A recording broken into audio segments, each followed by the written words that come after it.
Hi, this is attorney Todd Hollis from Todd J Law, and welcome to another episode of Civil Action. Today, we have the unsung heroes of the Mon Valley joining us as guests. Stay tuned for a great show. We are oppressed. We are exploited. We are downtrodden. We are denied not only civil rights, but even human rights.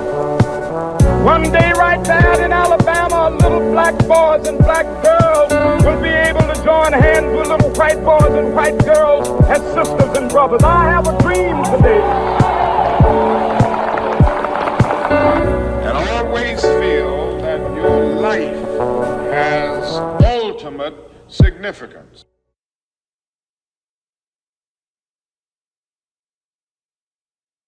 Today, we have as our guests superstars of the Mon Valley. I've invited them here on my show. They're going to talk about the things that they do for you in the Mon Valley as resources with Family Care Connection. I want to introduce two of my guests today. I have Miss Kristen Cowell and Miss Alexa DeStefano. Welcome, ladies. Hey, hello, good morning. Thanks for having us. Do you guys know how excited I am to have you here on my show?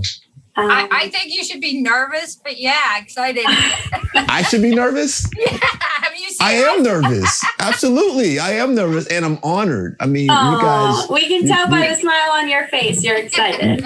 I keep the smile on me because, I mean, obviously, when I get to work and I have, people like you that I see every day, it always puts a smile on my face, right? Well, thanks. That's great. Us too. Yeah. Well, I obviously have known you guys for some time, but for the people that don't know you, why don't you do me a favor and introduce yourself? Why don't you start with you, Alexa? Okay. Hello, everyone. I'm Alexa DeStefano, and I work here at Family Care Connections. I am the Family Development Specialist. Nice to meet you, Alexa. Kristen. Hi, I'm Christine Cowell, and I've been working here for about 4 years now, and I am the Child Development Specialist, and I absolutely love this job. You guys, and I led with my intro talking about the unsung heroes in the Mon Valley community. I've always said this about teachers and individuals who during the course of their occupation, they're always giving back to the community. And, the things that I see you guys do on a regular basis is nothing short of heroic, at least in my opinion. But the question that immediately comes to mind is what led you, to choose this as an occupation with respect to giving back to the community? For me, I actually have a teaching degree. So I did sub in the school districts. And it really wasn't my ideal format. Like, I liked the littler kids. And then when I got divorced, I got a job up in Butler, and it was early home visiting. And it's just like this. And this is such a satisfying job. To me, this is just... What school district did you teach in? Butler School District. Okay. I just subbed up there, yeah. Yep. All right. It was, this is so satisfying. It's just great. Alexa? So I have my background in child development and family studies. I don't have as many years of experience as Ms. Chris does, but, we're working towards that. So I've actually worked in a multitude of areas that I've worked with children and families. But once I was living in Colorado for a little bit, working with teachers and adult learners more so. And then once I moved back to the Pittsburgh area, I came across this position and I interviewed with my boss and just absolutely fell in love with the whole aspect of what we do for children and families in the community. And I had never really done home visiting before, so I was excited to get into that aspect of it as well. And just like Chris mentioned, this work fills my bucket every day. I wake up with a smile on my face, ready to go to work. And, the job is definitely tough at times.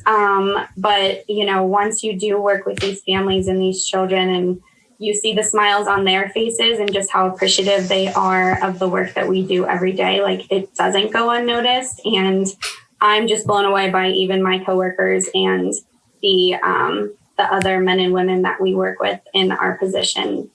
What we do every day is necessary. And especially now during COVID, to be able to provide the support that we do every day it makes you feel so good. So warms our hearts.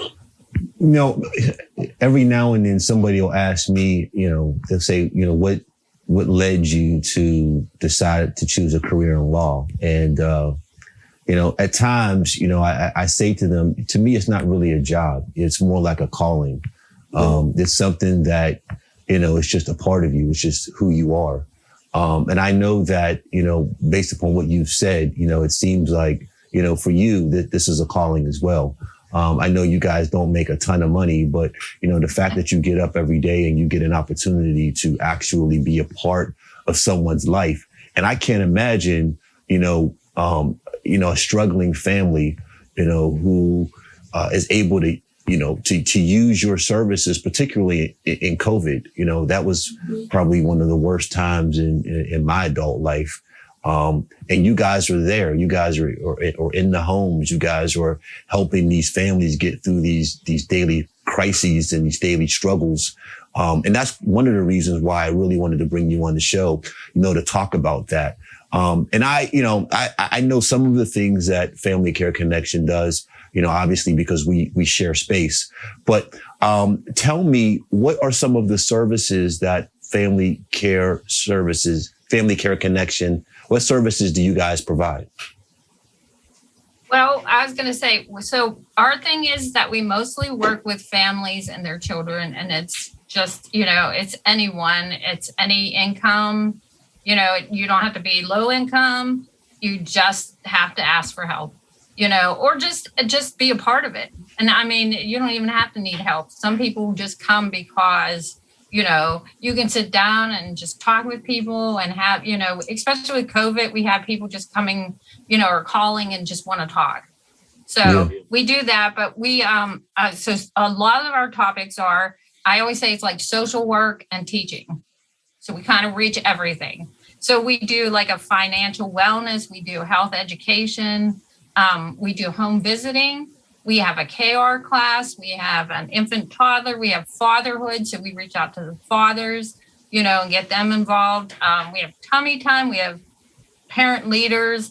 And a lot of it right now is that doing it online is, very hard. It's hard for the parents. So, I mean, I think overall we've been doing well with reaching out because we just did donuts for dads for Father's Day, and you got a donut. I did. So we are trying to reach the community in a whole different way in the last year. And unfortunately, like Alexa and Beth are our new people, and they haven't really seen the scope of what we do. But, but we offer everything. I mean, you name it, we probably offer it. And we're a strengths-based family support program. So really what we're doing is taking the strengths and the needs of each family that we serve and then providing them with these extra programs and things that we offer. So it's really like individualized for each family. You might just need some extra support with your toddler right now because you're at home and you're working at home. And, Chris and I provide an early kindergarten readiness program, which we're doing at the end of the month as well, called Ready Freddy. So it's just to get your kids ready for kindergarten, that next step. Awesome. and how to get them prepared for that. So yeah, like I mentioned, it's strength-based and it's really just individualized to each family and what their needs are. And we're here as a hub to connect these families with other families. If you're a new mom and you're nervous and you have no idea what to do, you come in here and you get to share that experience with another new mom or someone who has had their fifth baby, so it's a big community support program. And we're just here to guide those people through that process. Yeah, that's an amazing experience. Alexa, you were talking about, the shared experience. I remember when, I had my daughter at 8 months old. and as a new father, trying to juggle raising her with a career, childcare was an issue. I didn't even know how to enroll her in school. Yeah. So, those struggles that, regardless of the sex that we share as parents, is a common source of anxiety. So I could imagine just, how awesome it would be, to come to a program like yours and to be able to sit down with somebody and help them calm my fears and get me through those hurdles. You guys are just doing an amazing job. Tell me, how many families in the area do you serve? Do you know? So, yeah, I mean, we service, so we do a home visiting. And so that number is usually around 80 some families. So we each carry a caseload of like anywhere between 12 to 16 families, but that's home visiting. Then we have also drop-ins or non-home visiting. And between those, I really don't know, but because anybody can do it. Like you coming and getting a donut for dads, you coming, then you have helped our service. Do you know what I mean? Okay. So we count you as part of the service. So it could be anyone in the community at any point. Yeah. But I've talked to friends of mine who are so aware of like, I didn't know that your program was as broad as it apparently is, but mostly because I'm new. Yeah, I'm new to the community. But I've talked to friends of mine who go, I know where that place is. They have, great bread and clothes and, and I'm like, yeah, they do. Well, too, is that we have, so we're not the only one for UPMC Children's Hospital. There's 6 of us, 6 sites. So, Where are the other sites located at, Chris? Lawrenceville, Hilltop, Rankin, Brattle, us, and Penn Hills. Okay. And we all basically offer the same services, and so like we take care of this area pretty much, so it's just where. So if someone were to call from a different area and we don't necessarily service that area, then we could connect them with a different family care connections that is closer to their specific area. Right. So I have to tell you that I am partial to the Turtle Creek area. Just putting that out there, Yeah. I know there are other great areas as well, but I am a little partial. Huh? So I think we rock it here. We're pretty good. Oh, you guys are amazing. I mean, such a diverse group of women, but you guys have no men. Where are the men at? Well, that's why we have our fatherhood program, and you don't see them as much right now. Usually when we're up and running, fathers do get to come here. And they get to do activities with the kids. Like the moms stay home, the dads come with the kids. They do an activity. We give them a dinner. And we do have like a father-daughter dance. And that's like, I went to it last year, or not last year, the year before. And it's the most absolutely beautiful thing. The dads dress up in like suits and tux, and they bring their little girls or their 21-year-old, it doesn't matter the age, and they come to the dance. And like, I just sat there and it was just so nice. No moms, just father and daughters. And they come, they dance, and it's just the most precious thing. Like, so we do offer it, but, it's harder to get dads involved. Well, the next time that you guys decide to do a father-daughter dance, although my daughter probably chooses not to dance with me, I'm still hoping for an invitation. You might be surprised. I've been to one, and I can tell you, we walked in the door, and within 5 minutes, I was sitting in the corner by myself. By yourself. She was like, "Bye, Dad." Have fun by on your myself, own. I was in the corner, and I don't think that she came back until it was time to take pictures. So she was willing to take a picture with me. So, but this one's a little different because they don't know each other. Do you know what I mean? And so it's all centers and it is other other places that DHS has, like we have East Allegheny and the AIU and different things like that aren't the same as our UPMC.